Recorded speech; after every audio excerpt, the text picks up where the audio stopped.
Mr. President, during the 90-day session, it requires all of us to multitask. For example, I served on 4 standing committees: Resources, Labor and Commerce, State Affairs, and Judiciary. These 4 standing committees met a total of 111 times during the regular legislative session. In addition to dozens of overviews and dozens of bills that were heard and held, these 4 committees moved 85 separate pieces of legislation, most of them after several or multiple meetings. I also serve on 4 budget subcommittees that met 14 times in order to advance the operation budgets for 4 different departments. Like all of you, I've had the pleasure during the regular session of meeting in my office with constituents, issue advocates, commissioners and their representatives, and others that talk about a wide variety of subjects affecting Alaska. According to my quick count, Mr. President, I personally hosted 206 of these meetings, and my staff nearly 100 more. Now during the special session, we have a different pace. In addition to the work required during the call of the special session, we each have had time to focus on issues that are important to us. My available time has been singularly focused upon a deeper examination of the proposed oil tax legislation. As you know, in the past couple of weeks, I have spoken on the Senate floor about information that I have learned since the conclusion of the regular session, Mr. President. Among several are court cases, and I read 171 pages of the Judge Gleason decision that declares that throughput through TAPS will be viable for many decades to come. And I spoke about that on the Senate floor a couple of weeks ago.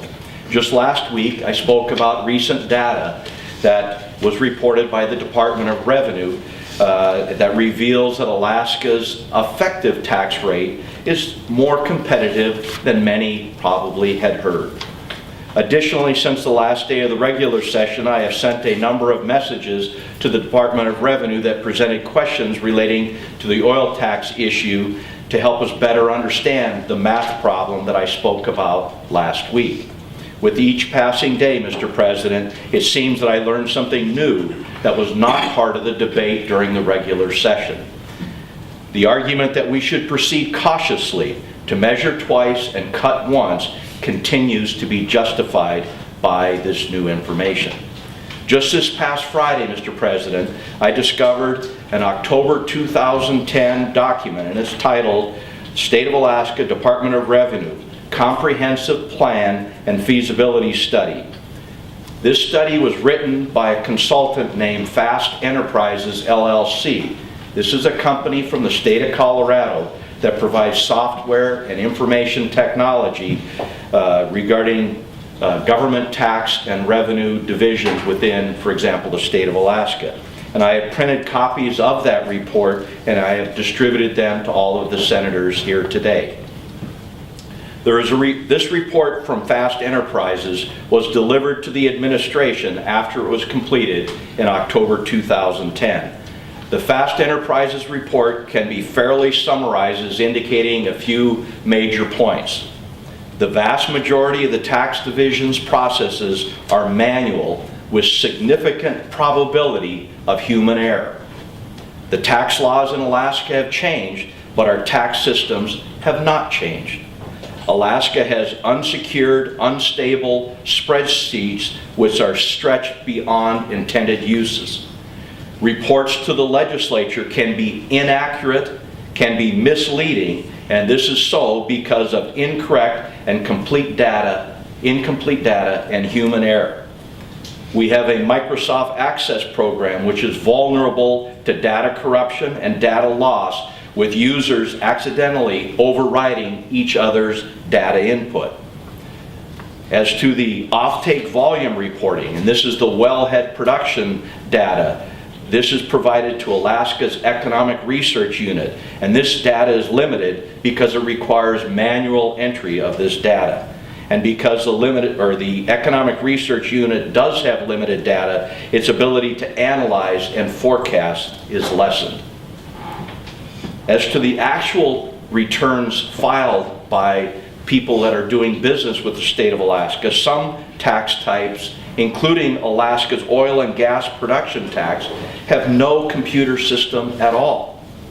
As to Alaska's auditing capacity, it is indeed limited.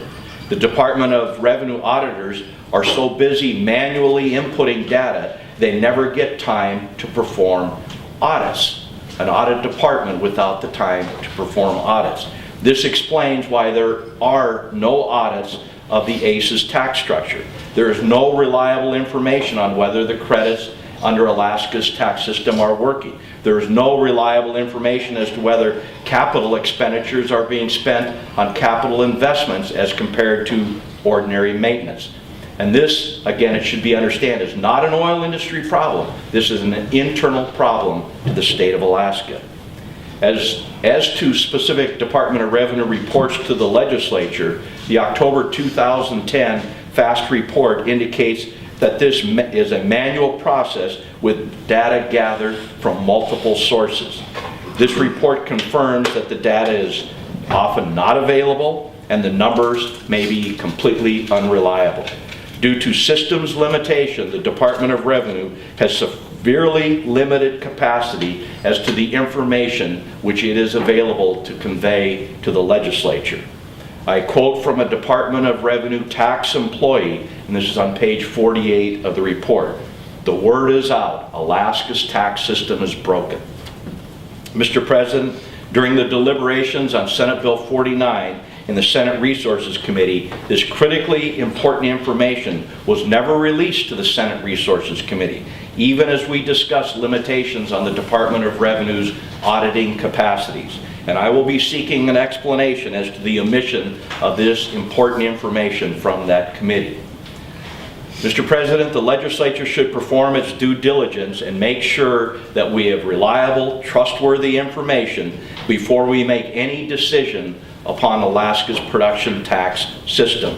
There are many questions to be answered before we can solve our math problem. Thank you, Mr. President. Thank you, Sir Massa.